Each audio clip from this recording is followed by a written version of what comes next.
Hey guys, and welcome back to my channel and welcome to my 35-week pregnancy update. So yeah, I'm going to fill you in on everything that happened the past week.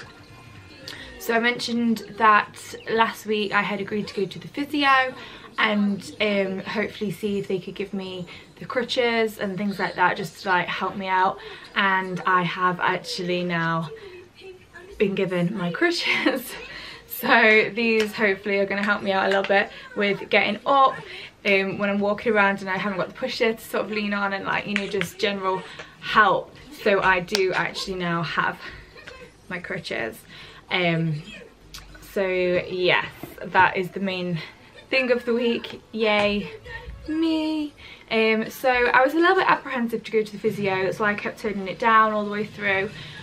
Because I'd heard that they kind of like just give you advice, tell you like different activities to do, different like things to try at home yourself, like different ways to like get out of bed, get out of the car, etc, etc, stuff that you can basically find on the internet and is also like common knowledge, easy to search up yourself. So I was a little bit like, is there any point? But as I said in my last video, when I went to the doctors and the midwives, they both said the best place to go is the physio people at the hospital, and they will be able to like sort of give me the crutches, tell me the things and stuff. And it was actually like quite a good experience. They like felt my hips, felt my legs, and had me lying down doing different things and stuff. So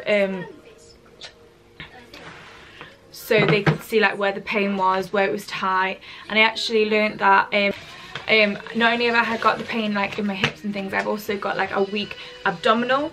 Obviously again from having the pregnancies back to back, because your abs like separate as the baby grows through. So that obviously happened with Snow. They close back up, they strengthen. Mine obviously didn't have time to do that, so they're a lot weaker. So then she said that also can make the hips worse, and like the just the hip area, like your glutes, your legs, your pelvis, all of that, because where your abs would tend to like help you up, they're weakened, so then your legs are like putting in more effort. So that's another reason. So she then also said that like try and like suck my belly button in and stuff, like try and just not like exercise them, but like just to like just some like little physio exercises to do for my abs. So that's good. I also got a lot of leaflets about the exercises that she wants me to try at home, and like different like pelvis like tilts and stuff like that, which hopefully will help, and like also like giving me advice on like how to get out of bed and stuff like that, which obviously you know, but then she was saying like before getting out of bed, do this, do this, do this, and then get up and it should help. So that was like actually quite interesting, so I'm glad I went. And I also like when they're feeling your muscles and things, like I was kind of like, oh, it was like a little massage. I was like, carry on. So yeah, so she did all that, and she also gave me a new pelvic support band. This one is different to the black one. The black one that I got is more like lifts your bump. This one is more for your actual pelvis and holds you together. Like it goes like right around the bottom of your waist, around your pelvis, and it's very tight and it's just there, it's not on the bump. So I think I've got to try them both, see which one works better. Like I said, the black one goes under your bump, over your bump, and like lifts your bump, so it's like taking the weight off your hips. That one is pushing your pelvis together, so it's like giving them that extra support. So I've also got some like leaflets about that, leaflets about the crutches, all that good stuff. So yes, I also went to my midwife appointment last week and got to listen to the baby's heart again. Had my bloods like taken and the results for them, so I had to go and pick up my new prescription. I am low on folic acid, I am low on iron, and I had to go and get a repeat prescription of my other medication which I have been on for a while. So the Folic acid I take once a day, and the iron I'm supposed to take twice a day. I've had low iron like my entire life, through every single pregnancy. It was low with snow, and now it's low again, and then it just, every blood test I have, it's still low. So that probably explains quite a lot of why I'm tired and things, because obviously I have low iron, low blood pressure, and I guess now low folic acid, so you know, fun times. And yeah, that's about it really. The midwife didn't have too much to say. She just like checked on the baby, like felt baby's head down, like I think they were head down last week as well, so that's good. I've been having a lot of tightenings this week as well, like not painful tightenings, but just, you know, when you can feel that it's like, and like it's tightening. If you've had tightenings before, you know what I mean.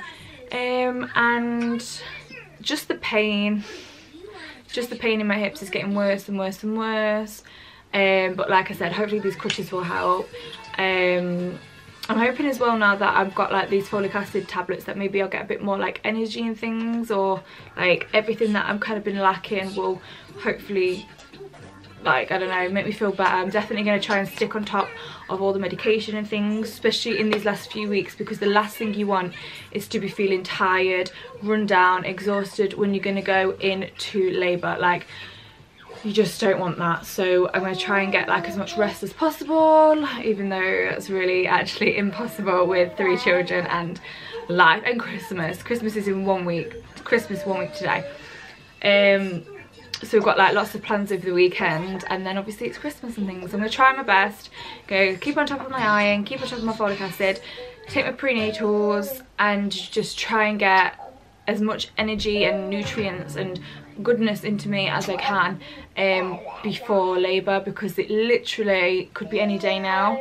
I am 35 weeks and 2 days.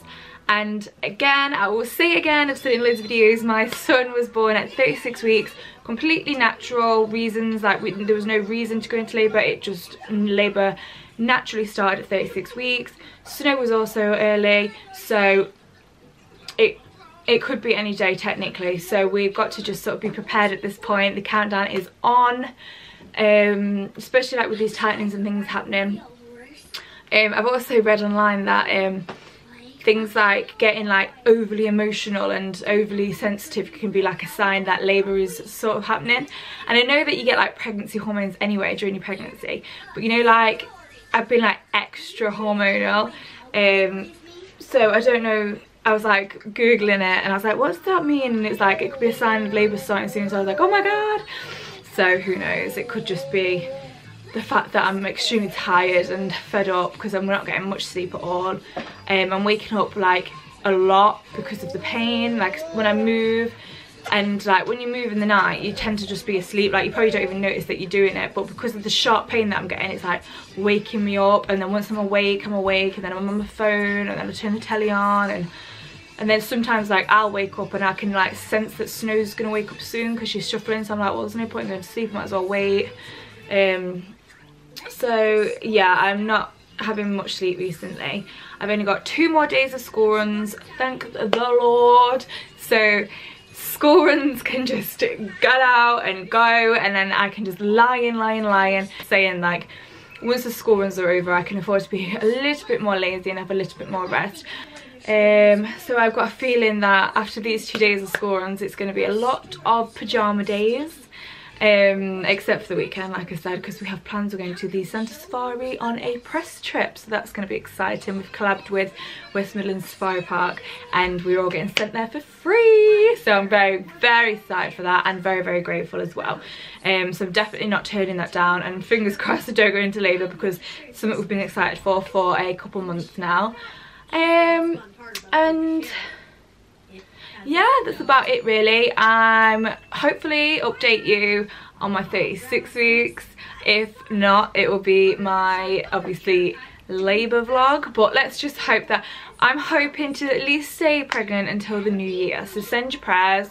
I know that with the pregnancies being so close together and back to back, you can tend to have a preterm baby just because of that reason. Like, they don't know why, but having less than a year between your pregnancies can make it more likely that you go into spontaneous labour early.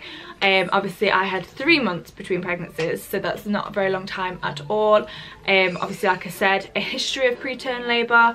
My first and my third, they were both preterm, and also stress can be preterm labour, and heaven knows I have a lot of stress, which is through no fault of my own, no fault of my family's, but there is a lot of outside stress being put upon us.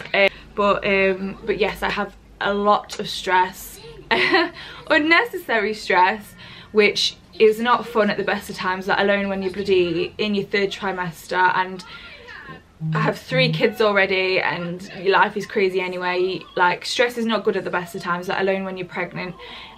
So I'm just hoping that doesn't affect it, because obviously you don't want to be stressing when you're going to go into labour, do you? So I'm trying to ignore and positive vibes and everything. Now we're getting towards the end, and yes, and if I am going to go into preterm labour because of the less than a year gap and the fact that I've preterm babies before, at least I'm like going to be prepared. I've done it before, I can do it again. So yes, so I have done it before and I can do it again. I know that even though it's a very scary time, like the thought of giving birth, like I said, like I've mentioned previously, I have 3 children, so I have done it 3 times. I know what to expect. I know it isn't the most pleasant of things, but we survive, we get through, and the second the baby's born, this pain, the pain of pregnancy, the pain of the labour, it's completely forgotten. So all of this is going to be worth it in the end when this little tiny baby's here. Still no names, which is getting me so stressed. I'm so panicked about what the hell we're gonna call this baby. So honestly, I haven't got a clue, and I'm not even like bluffing. We have no names, we have no boy names, we have no girl names, so I have no idea. I drove past 4 magpies all in a row. Like, was it yesterday? It was yesterday or the day before. So, and if you're not familiar with the rhyme, it's 1 for sorrow, 2 for joy, 3 for a girl, 4 for a boy. So I was like texted like my husband like, I've just drove past 4 magpies, we're having a boy. So we'll see, we'll see. But I still want a name for both. Like, I want to get them little baby grows made. So it says like, hello world, I'm girl name, hello world, I'm boy name. And I want to pack them both, and then I want to like, obviously like, take a picture of the baby when it's born and be able to announce it to you guys when we all find out together. So that will be fun, but I have no names. So so if you have any name ideas or anything like that, like, feel free to leave them below or go and contact me over on Instagram. I always love it when you guys write to me over there, and I know a lot of you like comment like on my polls and things and stuff, so that's really nice of you, so thank you. And yes, I hopefully will be here next week to update you on my 36 weeks baby update. Keep the baby until the new year, yes. And if you like me and you'd like to see more of me, then please go and follow me on Instagram. It will be linked down below as always, and I will see you in my next video. Peace.